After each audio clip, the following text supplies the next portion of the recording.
Student SM career institute की online classes में आपका स्वागत है। Myself Satveer Singh Rathore. आज मैं 12th हिंदी मीडियम का एक चैप्टर विलियन सॉल्यूशन उसके आपको अध्ययन करवाऊंगा। इससे पहले जो वीडियो था उसमें सॉल्यूशन चैप्टर को ही पढ़ा था, उसके अंदर हमने क्लासिफिकेशन तक बात कर दी थी। आज हम उससे थोड़ा सा आगे और चलेंगे और आगे से आगे वीडियो बनाएंगे जिसमें पूरे चैप्टर को हम स्टडी करेंगे।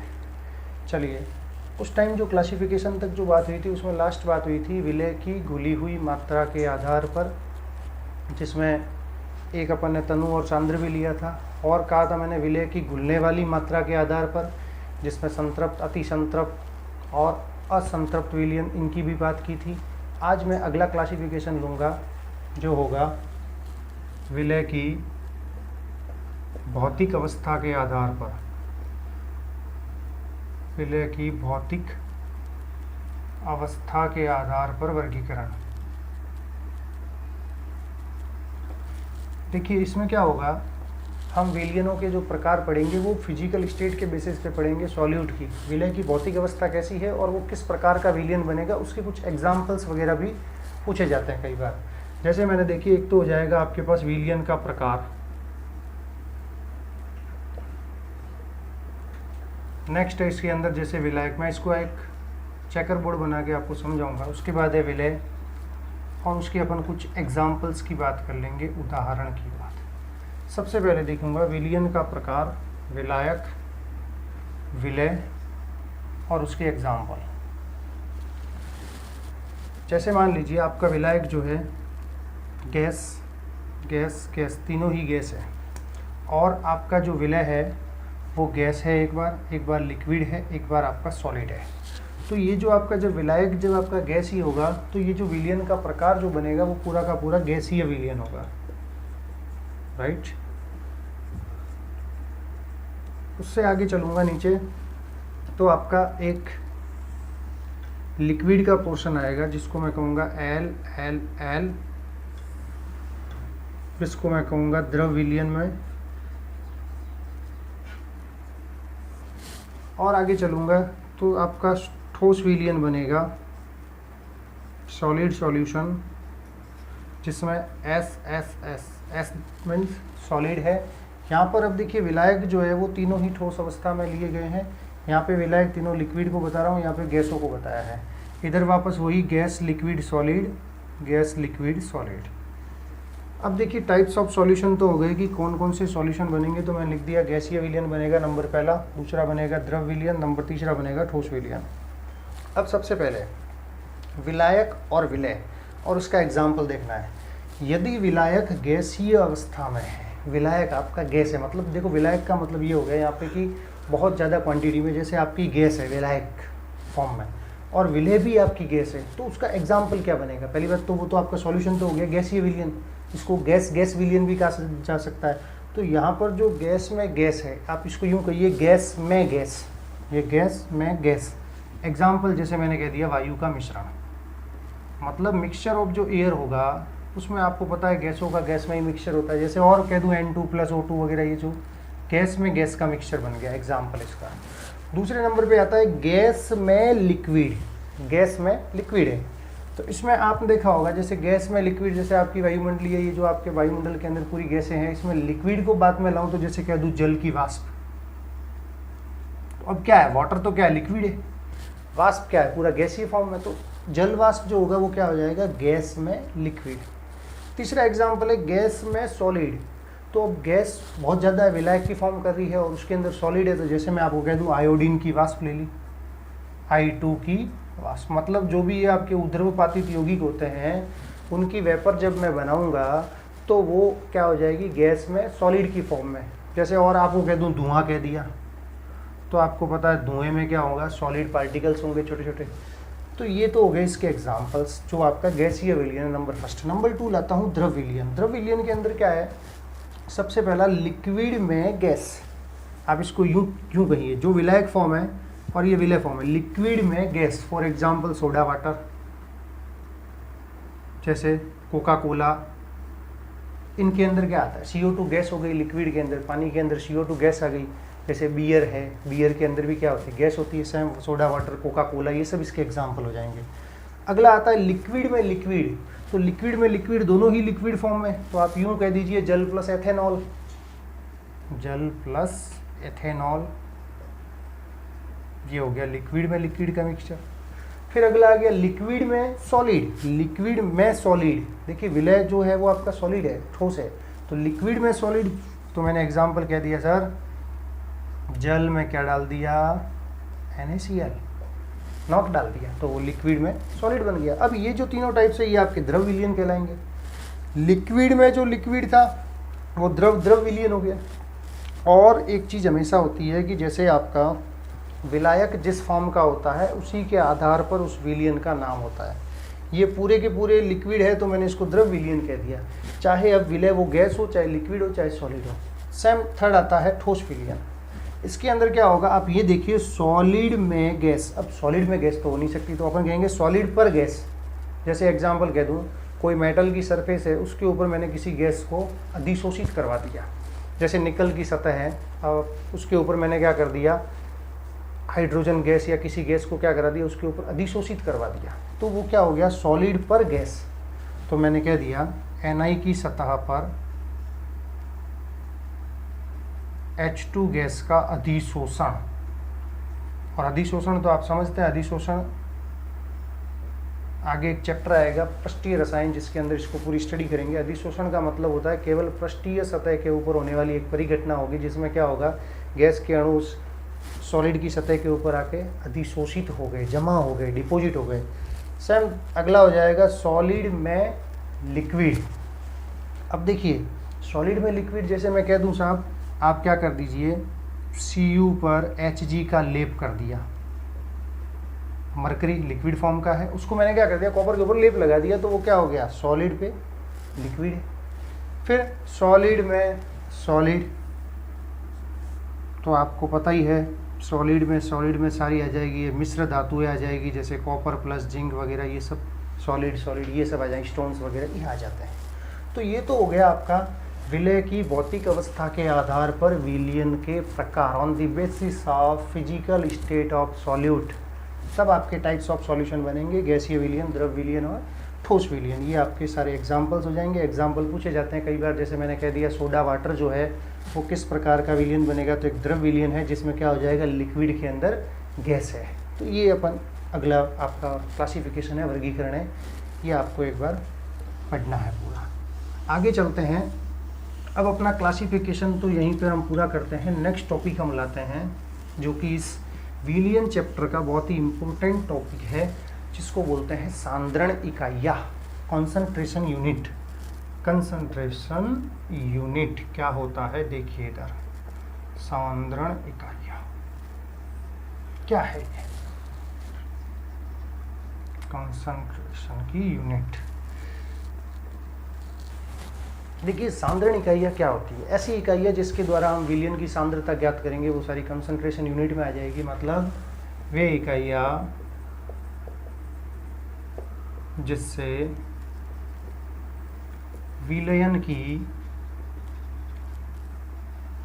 सांद्रता ज्ञात की जाती है, कंसंट्रेशन को फाइंड आउट करने में काम में ली जाएगी, सांद्रता ज्ञात की जाती है, वो आपकी सांद्रण इकाई है। अब सर सांद्रण इकाई तो बहुत सारी टाइप्स की है, तो देखिए सांद्रण इकाइयाँ आपको मैं बता दूं, 12th के अंदर यदि बुक्स की बात करेंगे तो सांद्रण इकाइयाँ में तीन चार चीज़ें ही हैं, परंतु हम थोड़ा सा उसको एडवांस लेवल में पढ़ेंगे तो मैं आपको सारी सांद्रण इकाइयाँ पढ़ाऊँगा एक बार। सांद्रण इकाइयाँ जो होती है वो 3 प्रकार में डिवाइड कर रहा हूँ। पहली है W/W इकाई, नंबर 2 है W/V इकाई, और नंबर 3 है V/V इकाई। 3 प्रकार की इकाइयाँ हो गई, W/W, W/V, V/V। फर्स्ट जो यूनिट है W/W इकाई क्या होती है, ऐसी इकाई जो केवल द्रव्यमान पे डिपेंड करेगी। देखिए आप इसको यूँ देख लीजिए, सॉल्यूट सॉल्वेंट विलय विलायक दोनों W/W में, मतलब दोनों ग्राम में चल रहे हैं। इसका मतलब ये जो इकाई होगी केवल द्रव्यमान पर निर्भर करेगी, मतलब शॉर्ट में लिख देता हूँ, केवल द्रव्यमान पर निर्भर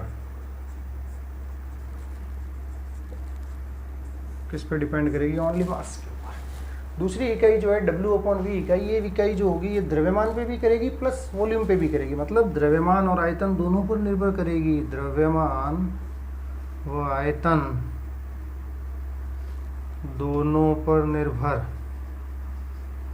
और नंबर थर्ड जो यूनिट आती है वो ओनली एंड ओनली V/V का मतलब हो जाएगा केवल और केवल वॉल्यूम, आयतन पर ही निर्भर करेगी, आयतन पर निर्भर। इसमें जो सॉल्यूट सॉल्वेंट जो है दोनों ही वॉल्यूम के अंदर आएंगे, आयतन के अंदर आएंगे। कई जगह लिखा आता है V/V, तो ये V/V का मतलब है दोनों ही वॉल्यूम में है। अब देखिए पहली इकाई W/W इकाई में कौन कौन आते हैं, W/V इकाई में कौन कौन आता है, V/V में कौन कौन आते हैं। फर्स्ट W/V इकाई का पहला जो आता है वो आता है द्रव्यमान प्रतिशत, जिसको हम मास परसेंटेज बोलते हैं। द्रव्यमान प्रतिशत पहला। दूसरे नंबर पे लाता हूँ जिसको बोलते हैं ppm, पार्ट्स पर मिलियन। तीसरे नंबर पे आता है जिसको बोलते हैं ppb, पार्ट्स पर बिलियन। चौथे नंबर पे लाता हूँ जिसको कहूँगा मोल। मोल कंसेप्ट आपने 11th क्लास में पढ़ा होगा, ये मोल वहीं से आता है। नंबर 5वें पे आता है जिसको बोलते हैं मोल भिन्न, मोल फ्रैक्शन। और नंबर 6 नंबर पे लाता हूँ 6 नंबर, जिसको कहते हैं मोललता, मोलालिटी। ये 6 जो मैंने लिखी है आपके सामने यूनिट्स, वो सारी की सारी W/W यूनिट्स होती है, मतलब ये केवल और केवल द्रव्यमान पर ही निर्भर करती है। दूसरी इकाई जो मैं लिख रहा हूँ W/V इकाई, उसके अंदर नंबर पहला आता है जो बहुत ही इंपॉर्टेंट यूनिट है इस चैप्टर की, उसको बोलते हैं मोलरता। कई बार क्वेश्चन पूछे जाते हैं इससे सबसे ज़्यादा। दूसरे नंबर पे आती है नॉर्मलता, और वैसे एक और यूनिट है जिसको बोलते हैं फॉर्मलता। यहाँ पर आयतन प्रतिशत एक ही इसकी यूनिट है, only and only volume percentage, जिसको हम कहते हैं आयतन प्रतिशत। तो ये जो मैंने यूनिट्स के नाम लिखे हैं ये सारी की सारी सांद्रण इकाइयाँ होती है। पहली W/W, W/V, V/V इकाई। W/W इकाई में कौन कौन सी आ गई? द्रव्यमान प्रतिशत, ppm, ppb, मोल, मोल भिन्न और मोललता, मोलालिटी। W/V इकाई में कौन सी यूनिट आ जाएगी जो ओनली वॉल्यूम पे डिपेंड करेगी, सिर्फ आयतन पे निर्भर करेगी? उसके अंदर आती है पहली इकाई मोलरता, दूसरी आती है नॉर्मलता, तीसरी आती है फॉर्मलता। V/V यूनिट में जाएंगे तो सिर्फ खाली एक ही यूनिट होगी जिसका नाम है आयतन प्रतिशत। अब हम यूनिटों की एक एक की बात करेंगे, क्या है कैसे हैं इसको अपन पढ़ते हैं। चलिए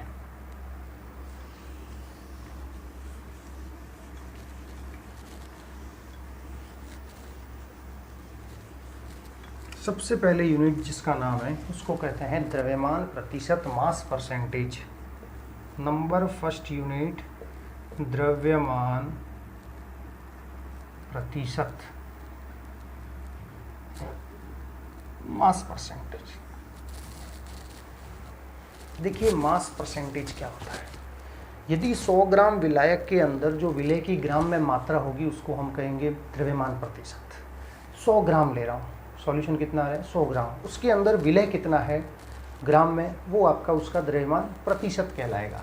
कैसे इसको कैलकुलेट करेंगे, कैसे इसको निकालेंगे, तो तुम थोड़ा सा समझिए इसको। मान लीजिए मैंने एक पात्र लिया है जिसके अंदर A और B दो घटक है, एक विलायक है, एक मान लीजिए विलय है। ठीक है, माना पात्र में दो घटक A व B है, कंपोनेंट्स 2 है A एंड B। अब देखिए माना A का भार, A का द्रव्यमान या A का भार कह दिया मैंने WA ग्राम, कितना कह दिया था WA। सेम B का भार कह दिया कितना हो WB ग्राम, माना WA है ये WB है, तो टोटल वेट क्या हो जाएगा इसका, टोटल भार कह दूंगा WA प्लस WB। अब मेरे को निकालना है द्रव्यमान प्रतिशत, तो माना A, तो इसीलिए A का द्रव्यमान प्रतिशत जब मैं निकालूंगा तो कहूँगा A का भार अपॉन पूरे विलियन का भार इंटू 100। सेम ऐसा का ऐसा B का द्रव्यमान प्रतिशत निकालूंगा तो मैं कह दूंगा B का भार अपॉन पूरे विलियन का भार इंटू 100। ये जो फॉर्मूले बने हैं ये आपके दोनों ही मास परसेंटेज को कैलकुलेट करने में काम आते हैं।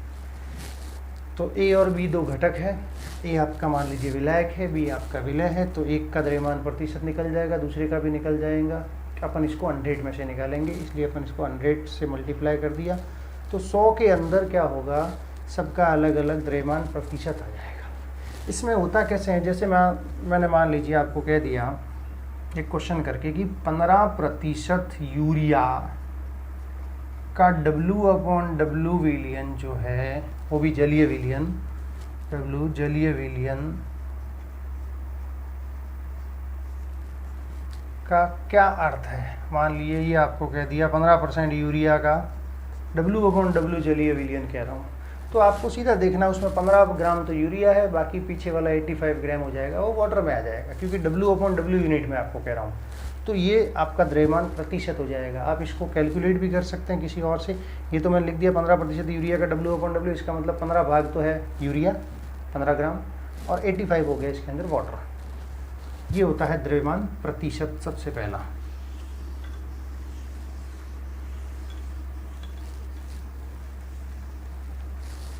अब नंबर दूसरे पे आते हैं, जिसका नाम है ppm। देखिए, हम ये जो कंसंट्रेशन सांद्रण इकाइयाँ पढ़ रहे हैं, अभी मैं आपको सारी इकाइयाँ उनके फॉर्मूले बता रहा हूँ। इसके ऊपर एक अलग सा वीडियो बना के इसके ऊपर जो भी क्वेश्चन आते हैं, न्यूमेरिकल क्वेश्चन, आंकिक प्रश्न, उनको सॉल्व कर लेंगे। तो अभी हम एक बार इसको पूरा पढ़ लेते हैं, फॉर्मूले वगैरह क्या बनते हैं वो सब इसको सीखते हैं, पहले होता क्या है। नेक्स्ट आता है ppm। ppm क्या है? ppm को कहा जाता है पार्ट्स पर मिलियन। पार्ट्स पर मिलियन, हम देखते हैं मिलियन, डॉलर वगैरह कई जगह आते हैं ऐसा वर्ड। मिलियन का मतलब होता है 10 लाख।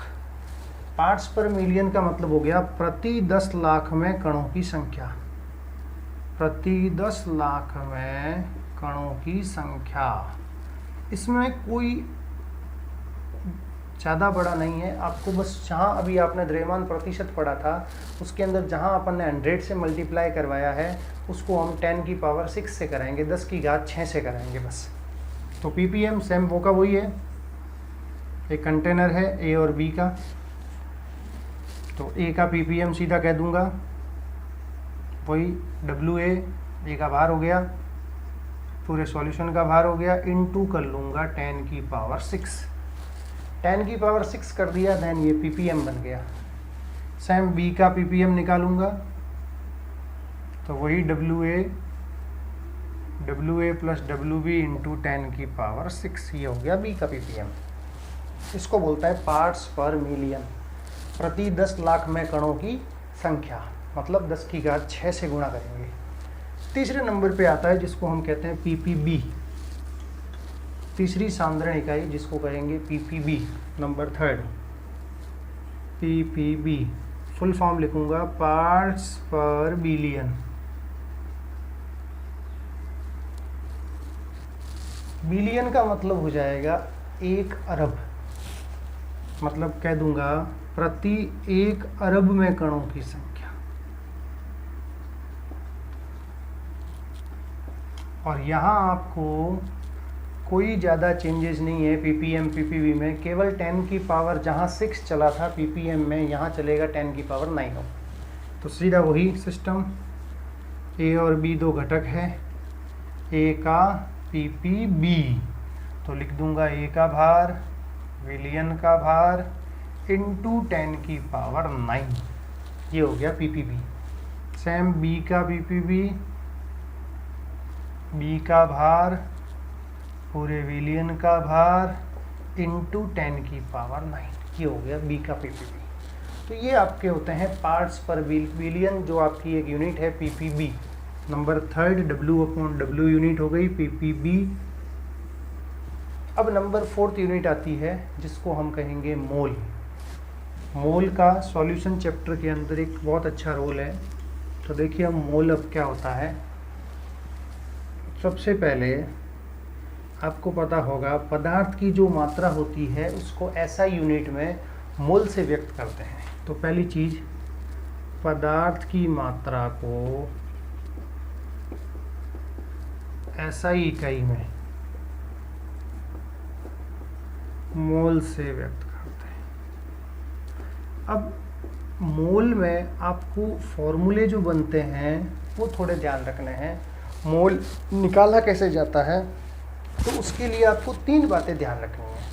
3 बातें लिख रहा हूँ, उससे अपन यूँ तो टोटल 12 फार्मूला बनता है यदि अपन पूरा मोल कंप्लीटली पढ़ते हैं, पर अपने 12th के बेसिस से वैसे 6 फार्मूले ज़्यादा चलेंगे जिसे मोल से व्यक्त करता है। इसमें 3 मैं आपके सामने लिखूंगा पॉइंट करके। नंबर फर्स्ट पॉइंट, एक मोल में उपस्थित अणुओं की संख्या, कि एक मोल में साहब कितने अणु प्रेजेंट होते हैं, तो आपको ध्यान रखना है एवोगैड्रो नंबर के बराबर, एवोगाद्रो संख्या के बराबर एक मोल में अणुओं की संख्या उपस्थित होती है। एवोगाद्रो संख्या 6.023 10 की पावर 23 परमाणु, इतने एक मोल के अंदर प्रेजेंट होते हैं अणुओं की संख्या। नंबर दूसरा पॉइंट इसका लेता हूं तो आएगा एक मोल में उपस्थित अणुओं का भार कितना होता है, कि सर एक मोल में अणु जो है उनका भार कितना होगा, तो वो होगा उनके अणु भार के बराबर, मॉलिक्यूलर मास के इक्वल होगा, अणु भार के बराबर होगा एक मोल में उपस्थित अणुओं का भार, जो उसका अणु भार होगा उसके इक्वल हो जाएगा एक मोल में भार। तीसरी बात लिखता हूँ, एक मोल में उपस्थित अणुओं का आयतन क्या होगा, तो वो हम लिखेंगे 22.4 litre standard temperature pressure STP।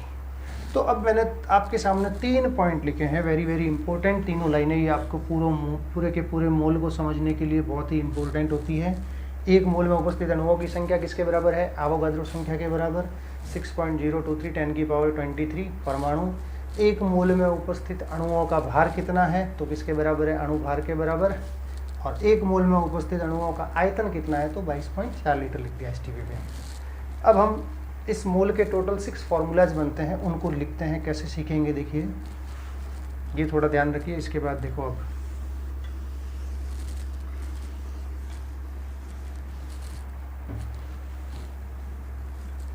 सबसे पहला है, हमने अणुओं की संख्या से आपको क्या निकालना है, मान लीजिए अणुओं की संख्या से मोल निकालना है, तो हम कैसे निकालेंगे, मोल बराबर दी गई अणु संख्या अपॉन एवोगाद्रो संख्या, ये फॉर्मूला यूज कर देंगे। दी गई अणु संख्या अपॉन एवोगाद्रो संख्या, अभी हम लाइन लिखी थी एक मोल में उपस्थित अणुओं की संख्या एवोगाद्रो संख्या के बराबर है, उससे आपको मोल निकालना है, तो लिख दूंगा दी गई अणु संख्या अपॉन एवोगाद्रो संख्या। सेम ऐसा कैसा नंबर दूसरा फॉर्मूला बन जाएगा, अणुओं के भार से आपको मोल निकालना है, तो निकालेंगे मोल बराबर दिया गया भार अपॉन अणु भार, उससे भी मोल आ जाएंगे। तीसरा लिख देता हूँ, आयतन से आपको मोल निकालना है, तो सीधा फॉर्मूला बनेगा दिया गया आयतन गिवन वॉल्यूम अपॉन 22.4। ये 3 फार्मूले मोल को कैलकुलेट करने के काम आते हैं, इससे अपन मोल निकाल सकते हैं। जैसा एक एग्जांपल कह दिया, 14 ग्राम N2 में उपस्थित मोलों की संख्या क्या होगी, 14 ग्राम N2 में मोल क्या होंगे, तो आप इसको सीधा निकाल सकते हैं। आपको पता है 14 ग्राम मतलब भार दिया गया है, तो दिया गया भार कितना हो गया 14, अणु भार एक N का होता है 14, तो N2 है तो कितना हो गया 28, तो मोल क्या बन गया बेटा 0.5 मोल। और जैसे एग्जांपल कह दूँ 11.2 लीटर SO2 गैस का क्या आयतन होगा, तो आपको पता है गैस का आयतन पूछ रहा है 11.2 लीटर SO2, तो दिया गया आयतन अपॉन 22.4, तो आपके मोल हो गए 0.5 मोल। ऐसे आपको कैलकुलेट करने हैं, ये आपके काम आएंगे फॉर्मूले। अब देखिए इससे 3 फार्मूले और बनते हैं जो आप मोल से निकाल सकते हो अणुओं की संख्या को। सेम उसी का अपोजिट, जैसे नंबर 4 बन रहा है, उल्टा कर दूं। अब आपको मोल से निकालना है अणुओं की संख्या, तो कुछ नहीं करना है, इन दोनों को क्या कर दो, अणु संख्या निकालना है, इन दोनों को मल्टीप्लाई कर दीजिए, तो सीधा हो जाएगा। अणु संख्या निकालना है, मोल से तो सीधा कर दो मोल इंटू अवोगाद्रो संख्या। क्लियर, ये एक और फॉर्मूला बन गया। सेम नंबर 5 कर दूं, मोल से आपको अणुओं का भार निकालना है तो आप निकाल सकते हैं। मोल से अणुओं का भार तो आप सीधा निकालेंगे अणु भार, अणुओं का भार निकालना। देखिए मोल से अणुओं का भार बराबर हो जाएगा मोल इंटू अणु भार। तीसरा आपको निकालना है मोल से आयतन, तो आप सीधा निकाल सकते हैं आयतन बराबर मोल इंटू 22.4। ये आपके वापस फॉर्मूले बन गए 3 और 6। ऐसे कैसे 6 और बनते हैं, पर वो पूरा का पूरा जब हम मोल एक अलग से चैप्टर डालेंगे तब हम उसको पूरा पढ़ लेंगे। ये मोल के इंपॉर्टेंट फॉर्मूले जो आपके इस चैप्टर के अंदर जनरली चलेंगे सॉल्यूशन में, वो ये वाला फॉर्मूला है वगैरह, बहुत काम आएंगे। इसको हम ज़्यादा स्टडी करेंगे क्वेश्चन वगैरह सॉल्व करने में। ये होता है मोल कंसेप्ट। अब आगे चलते हैं, तो इसको हम एक मोल को और थोड़ा शॉर्ट में समझने के लिए एक वाई ग्राफ समझा के इसको बता सकते हैं कैसे क्या करना है। तो थोड़ा ध्यान रखिए, डायरेक्ट मोल को सीखना हो तो मोल एक तरफ लिख दिया, अणुओं की संख्या एक तरफ लिख दिया,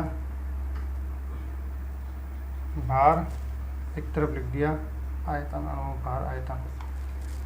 देखिए अणुओं की संख्या से आपको मोल निकालना है तो एरो मैंने यूँ कर दिया। अणुओं की संख्या से मोल निकालना है तो हम क्या करते हैं, भाग देते हैं अवोगाद्रो संख्या का। मोल से अणुओं की संख्या निकालनी है तो हम क्या करते हैं, इनटू करते हैं अवोगाद्रो संख्या का। सेम भार से आपको मोल निकालना है, हम भाग देते हैं अणु भार का। सेम उल्टा चलाऊंगा तो आप क्या करिए, इसको यूँ बना दीजिए थोड़ा सा। भार से मोल हो गया और ये हो जाएगा मोल से भार तो इनटू कर लो अणु भार। सेम आयतन से मोल निकालना है, भाग दिया 22.4। मोल से आयतन निकालना इनटू कर लो 22.4। ये वापस वो 6 के 6 फॉर्मूले इस वाई ग्राफ से भी हम समझ सकते हैं। ये भी आपके 6 फॉर्मूले क्लियर करेंगे मोल कंसेप्ट के। ये होता है मोल कंसेप्ट। अब थोड़ा आगे चलते हैं, अगली इकाई लाते हैं जिसका नाम है मोल भिन्न। मोल भिन्न क्या होती है देखिए, तो हमने 3-4 यूनिट पढ़ ली है। पहली पढ़ी द्रव्यमान प्रतिशत, दूसरा पढ़ा पीपीएम, तीसरा पढ़ा पीपीबी, चौथा पढ़ा मोल। अब आती है मोल भिन्न। मोल भिन्न क्या है, तो नंबर 5 यूनिट जो आती है वो होती है मोल भिन्न, मोल फ्रैक्शन। देखिए मोल भिन्न क्या होता है, घटक के मोल अपॉन विलियन के टोटल मोल, उन दोनों का जो अनुपात होगा उसको बोलते हैं मोल भिन्न। घटक के मोल अब ऊपर लिख दूंगा अपॉन उस टोटल सॉल्यूशन के मोल जो होंगे विलियन के टोटल मोल, वो दोनों का रेशियो जो होगा उसको बोलते हैं मोल फ्रैक्शन, मोल भिन्न।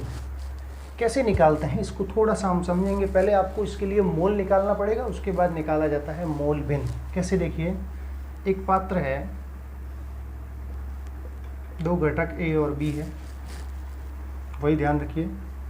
पहले देखिए इसमें थोड़ा सा आपको एक चीज़ ध्यान रखना, मोल निकालना पड़ेगा। पहले आप देखिए, माना ए का भार WA ग्राम है। ए का भार कितना है, WA ग्राम। आप चाहे तो इसको डायरेक्ट मोल से भी कर सकते हैं, नहीं तो पूरा मैं आपको बता रहा हूँ। बी का भार है आपका, मान लीजिए WB ग्राम। ए का भार WA ग्राम हो गया, बी का भार आपका क्या कह दिया मैंने, WB ग्राम कह दिया। अब देखिए हम क्या करेंगे, सबसे पहले मोल निकालेंगे। मोल निकालने के लिए आपको क्या करना पड़ेगा, भार अपॉन अणु भार चलाना है। भार अपॉन अणु भार, ए का भार, बी का भार। ए का भार आपको मान लीजिए दिया हुआ है WA, बी का भार भी आपको दिया हुआ है WB। तो पहले क्या करूँगा, टोटल भार तो आपको पता ही होगा क्या हो जाएगा, कुल WA प्लस WB। अब आपको क्या करना है, मोल निकालने हैं। तो मान लीजिए ये तो आपका भार हो गया। अब माना आपने ए के मोल निकाल लिए। मोल निकालने का तो आपको फॉर्मूला पता ही है, ए के मोल निकाल दिया Na, क्या हो जाएगा, ए के मोल Na, तो क्या हो जाएगा, भार अपॉन अणु भार। भार अपॉन अणु भार, मान लो WA अपॉन एम ए कह दिया अनुभार को। सेम बी के मोल निकाल दिए एन बी, डब्ल्यू बी अपॉन एम बी, वही भार अपॉन अनुभार। तो इससे हमको मोल प्राप्त हो जाएंगे, ए के मोल आ जाएंगे, बी के मोल आ जाएंगे। अब क्या करेंगे, टोटल मोल, कुल मोल क्या हो जाएंगे, तो मैं कह दूंगा n a plus n b, सही है। टोटल मोल हो गए n a plus n b, इससे आपके कुल मोल हो गए। अब आपको निकालनी है मोल भिन्न, तो आप सीधा निकाल सकते हैं। इसलिए ए की मोल भिन्न जो बनेगी वो बन जाएगी ए के mole n a upon total solution के मोल, पूरे विलियन के मोल क्या है, n a plus n b. इससे आपकी आ जाएगी मोल भिन्न आ जाएगी, जो भी होगी इसकी, उसको हम लिखेंगे एक्स ए से।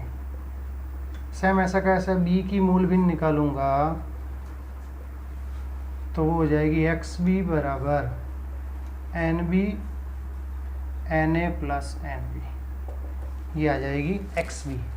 इसको हम मोल भिन्न बी की कहेंगे। एक चीज़ बहुत इंपॉर्टेंट है इस मोल भिन्न को, एक्स ए और एक्स बी का योग जो होता है, दोनों को जब हम प्लस करेंगे तो वो हमेशा 1 होना चाहिए, 1 से ज़्यादा कम नहीं होना चाहिए। एक होगा, यदि आप कभी क्वेश्चन सॉल्व करते हैं एक्स ए प्लस एक्स बी को वापस प्लस कर लीजिए, दोनों कितने होने चाहिए, एक। वेरी इंपॉर्टेंट पॉइंट है, एक्स ए प्लस एक्स बी मतलब कोई भी सॉल्यूशन होगा उसके अंदर जो मोल भिन्न होगा उसका योग कितना होना चाहिए, 1।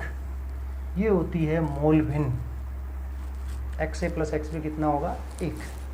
तो मोल भिन्न हमने निकाल दिया। कैसे निकाला, सबसे पहले जो भी घटक है उसके मोल निकाल लूँगा, उसके बाद उस घटक के मोल से मोल भिन्न निकालूंगा, वही उसके मोल अपॉन टोटल सॉल्यूशन के मोल। जैसे ए का था तो ए के मोल टोटल विलियन के मोल, बी का था तो बी के मोल टोटल विलियन के मोल। ये हो जाएगी आपकी मोल भिन्न कितना हो गया, 1। तो इसलिए अगला आपका नंबर 5वां टॉपिक क्लियर होता है मोल भिन्न। नंबर 6 लाते हैं, नंबर 6 जो टॉपिक है इसकी अपने यूनिट है सांद्रण इकाई, जिसका नाम है मूललता। वेरी इंपॉर्टेंट यूनिट है। अब देखिए अगली जो यूनिट है मूललता, मोलरता, नॉर्मलता, फॉर्मलता और आयतन प्रतिशत, इसको हम नेक्स्ट वीडियो में लाएंगे। आज के लिए इतना ही, धन्यवाद। SM कैरियर इंस्टीट्यूट की ऑनलाइन क्लास में जुड़े रहने के लिए धन्यवाद।